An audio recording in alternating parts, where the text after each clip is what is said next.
Today we will reflect on SD 50.6, that is the Janusoni Nibbana Sutta, the discourse on Nirvana to Janusoni.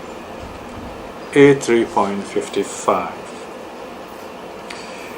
This sutta is also called the Nibbutta Sutta, the discourse on the cooled.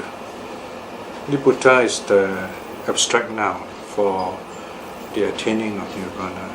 If you have attained Nirvana, you are called Nibbutta. And the theme of this sutta is Nirvana as a personal experience. Now, Janusoni is a Brahmin who often meets the Buddha, and he likes to ask some very helpful questions about the Dharma. And as a rule, after every session, he will say sadhu and go for refuge. In fact, you might say he has the record number of refuge, at least a dozen times. So this kind of action is a reminder. He takes it as a kind of reminder that he keeps finding something interesting. We are never told of his attainments, but he is one of those people who keep coming, asking interesting questions. He's a keen learner, and many of the suttas are very important, very helpful to us. And today's sutta is one of them. It's a very short sutta. The structure is very simple. The teachings are very simple too, in theory at least, but it points to something very profound, Nirvana itself. Let's start with the sutta, the discourse on Nirvana to Janusoni, or you can also say the Janusoni discourse on Nirvana, A3.55. So this is from the Anguttara Nikaya, Book of Threes. There are three things. There's a theme of triads here, Sutta number 55. Now let's find out as we listen to the sutta, or at the end of it, what the triad is. Then the Brahmin Janusoni approached the Blessed One, saluted him, and sat down at one side. Sitting thus at one side, the Brahmin Janusoni said to the Blessed One, Master Gotama, it is said, Nirvana here and now, Sandittika Nibbana. In what way is Nirvana visible here and now? Sandittika. Nothing to do with time, Akalika. For one to come and see, Ehipasika. Accessible, Opanayika. To be realized by the wise for himself, Pachatam Vedi Tappam Vinyuhi. So here we notice that Janusoni, he knows the virtues of the Dhamma, but he only mentions 5. Traditionally we have 6. We have Swakato Bhagavata Dhammo as the first one, that is, the Dhamma is well taught by the Buddha. And the question is, why did he live out the first one? He only mentions the last 5. Now, one possible explanation is that he is not interested in the theory, Dharma as theory or Dharma as pure learning.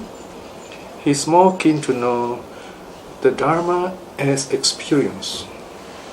And here, in particular, as Nirvana, in other words, the goal of the Buddha's teaching. So here we can see, in other words, the reflection on the Dharma can also be a reflection on Nirvana. So this is where we can see Janusoni is a quite intelligent man. He knows the Dharma, and he is always engaging the Buddha with some useful and yet profound teaching. So it says. His question again is Nirvana visible here and now? What is it? So this question visible here and now is often asked by King Jatasattu, for example. What are the benefits of recluseship here and now? What can we see the benefits of practicing the Dharma here and now? So here the Buddha is going to explain how do you attain Nirvana here and now. So now the sutta is laid out very nicely. It's meant to be read and listened as a reflection. So this is the oral tradition. But here I'm giving a talk, so I'm summarizing it to whet your interest, to give you some headline news. This is a wonderful teaching we have here. You should spend some time and read up the sutta on your own and reflect, and then go on to your meditation. That's the best way to approach closer to Nirvana, even attain it in this life itself. Okay, so that's the question asked by Janusoni. Now, the middle part, for the most of the sutta, is the Buddha's answer. The Buddha begins by saying, Brahmin, one who is excited by lust, overcome by lust, the mind overwhelmed by it, intends for his own affliction, intends for the affliction of others, intends for the affliction of both. And he feels mental suffering and sorrow. Okay, let's look at this short paragraph. The Buddha says, we have lust and we're going to be troubled by lust. There are people who say, oh, it's good to have desire, we enjoy all these things. That's what it seems, but the reality is we never have enough of it. We do not know when to stop. So there's a difference between enjoying sensual pleasures and being caught up with lust. We do have a group of lay practitioners who are called Kama Bhogi. In other words, they are lay people who are married or who have committed partners. In other words, lay people who live worldly lives, they have jobs, make money, things like that. But they live in keeping with the 5 precepts. They have personal dignity, they have moral virtue, and they enjoy sensual pleasures. But the difference from someone who lives in an abandoned life is that the Kama Bhogi, the Dharma-centered practitioner of sensual pleasures, if you like, knows when to stop. In other words, this group of people, they really know how to enjoy life in the true sense of the word, in keeping with the Dharma. In a sense, that's the best way. It's like eating spices. I mean, in Asia, in India and Southeast Asia, we love to eat red hot chili. Not as hot as the one from Mexico, but of course we can get even the very hot chili from Mexico. But we just take a bit of it to whet our appetite, then we're able to enjoy our meals. We don't munch a whole, even spoonful of chili. It's going to really hurt, it's really hot. You might even get a heart attack. The same thing with black sauce and a wide range of Indian spices or spices from the Spice Island in Indonesia. We use quite a lot of that too, but again, in proper combination, a proper amount to get this nice, fragrant preparation of dishes of food. So in other words, the word spice of life is meaningful. So sexuality, sensual pleasures are the spice of life. So if you are to have the spice in the wrong proportion, you have more spice than the actual food you're taking, then the spice won't work very well. They're going to hurt you. So this is how lust works. Right? It will overwhelm you, it will overtake you, because you do not know when to stop, and that's when you destroy yourself. So this is the danger here. Right? So this is what is meant by this passage to some extent, to an important extent. Then the Buddha now goes on to talk about the positive part. Section 4. It says, when lust is abandoned, he neither, or you can say you, neither intend for your own affliction, nor intend for the affliction of others, nor intend for the affliction of both. So this is called the 3 points of purity. Whatever we do, we should not hurt ourselves or hurt others or hurt society as a whole. Nor does he feel suffering or sorrow, right? So in other words, if we do enjoy sensual pleasures, especially as lay people, keeping the precepts, it should not bring us suffering, or it should minimize suffering. It should not make us feel bad or guilty. In other words, you love someone, you enjoy the company and so on, so within the limits of the precepts.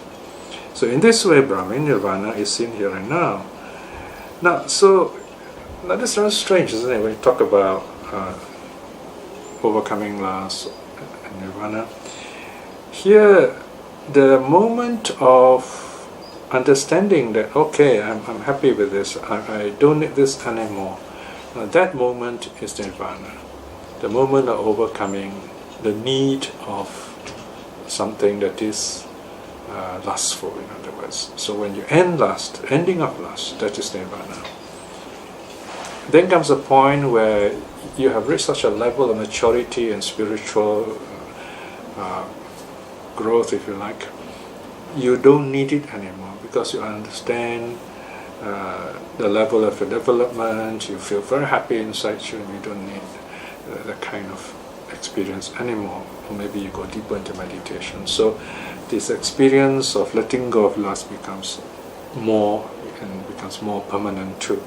So these are visions of Nirvana. They're not exactly Nirvana yet, okay, but they direct you towards Nirvana.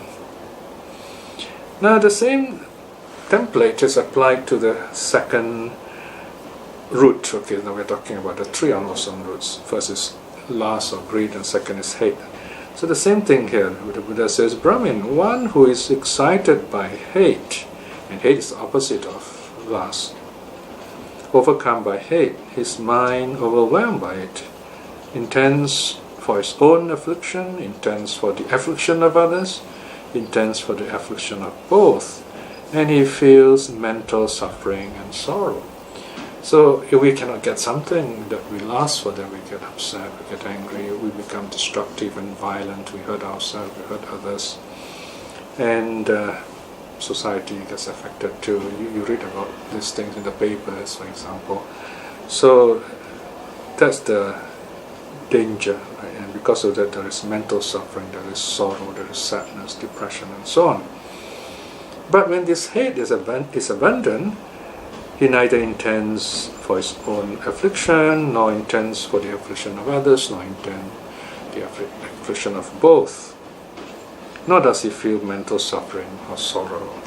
In this way, Brahmin Nirvana is seen here and now. So here, the overcoming of hate is Nirvana. It's that moment of Nirvana. We've not fully attained it, but the giving up of hatred is a moment of Nirvana. And the same template applies to the third unwholesome root, that's delusion. So you have greed, hate, delusion. Okay. Greed or lust is this idea that we lack something, we want it, right? So we try to appropriate through sensual pleasures, and when we can't get it, and we feel upset and angry. So greed, hate are opposite of each other, they go together. And it is delusion that makes us feel this whole situation, that we have something missing, we want it, and when we can't get it, we feel upset. We are deluded by this idea that this is something good. So here the Buddha says, when delusion when someone is excited by delusion, it's going to hurt himself, hurt others, and hurt society, and then there is mental suffering, and he sorrows. But when delusion is abandoned, in other words, wisdom arises to displace delusion, then this person would not hurt himself or others or society. In fact, will benefit himself, others, and society. and he will not feel mental suffering. You just feel happy, in other words, you feel calm, joyful. And this is nirvana, the overcoming of delusion.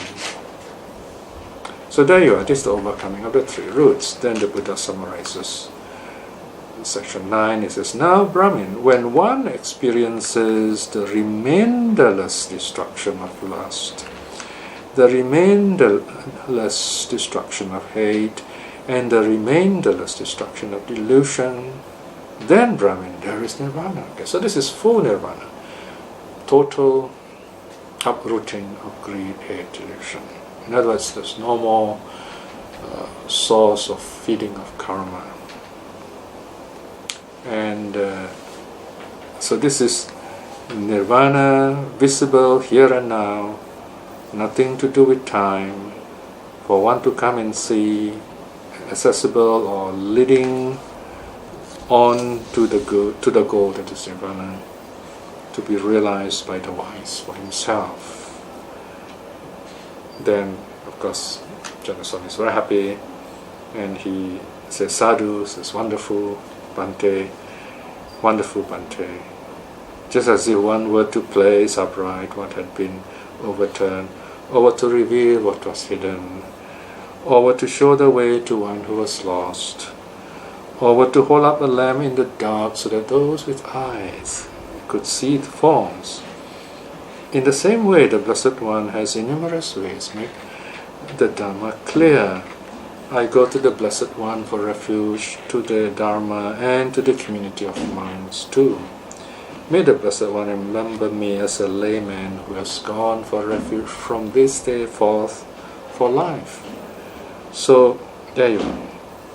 We see Janasoni taking refuge at least 13 times from the last count I've made on the times when he actually asks the question, he's very happy with the answer, then he goes for refuge. So, of course, this is what we call a kind of provisional going for refuge. We are not told whether he practices meditation or not, but he definitely has this interest in the Dharma, is drawn to it, in other words. So, for us as practitioners, this is a reflection, this is something for us to kind of examine ourselves by. Do I have lust? Is my lust strong? How will I overcome it? What are the causes? How to end it? And so on. Same thing with hatred. What kind of hatred do I have? Why do they arise? How do I overcome it and make the effort to overcome it? And same thing with delusion. What kind of delusion do I have? What are the causes and conditions that make them arise? How do I overcome them and work to overcome them? So in doing so, then every effort we make, that moment of uprooting it, that is a moment of nirvana, a little window, then we go on building it up till the experience become more permanent. And to do that, of course, it helps to constantly reflect on impermanence, and that will lead to stream winning, which is the real step towards experiencing the path. And within 7 lives, at the most, we will attain nirvana. So the sutta ends there, the Janasoni Nibbana Sutta. Let us now close with a short reflection. The Dharma is for us to practice. It's like medicine to be taken, a journey to be taken. It is something we have to do for ourselves. We don't need to look outside of ourselves for answers, but look within ourselves to understand how our mind works, how we think, how we feel. And the Dharma helps us there. Reflecting in this way is wonderful good karma. By the power of such karma, by the power of the 3 jewels, may we send loving kindness to ourselves, that we be well and happy, healthy, and wise in studying the Dharma, so that we are courageous enough to aspire to at least attain string winning in this life itself. By the same token, let us send out our loving kindness to all our loved ones, people who have been kind to us, our family, relatives and friends. May they be well and happy. And to all those who are practicing the Dhamma, may they be well and happy too. And to those who are struggling to know the Dhamma, who are lost and confused, may their minds clear up that they may see the Dhamma in this life too. And may all beings be well and happy. Sadhu, sadhu, sadhu.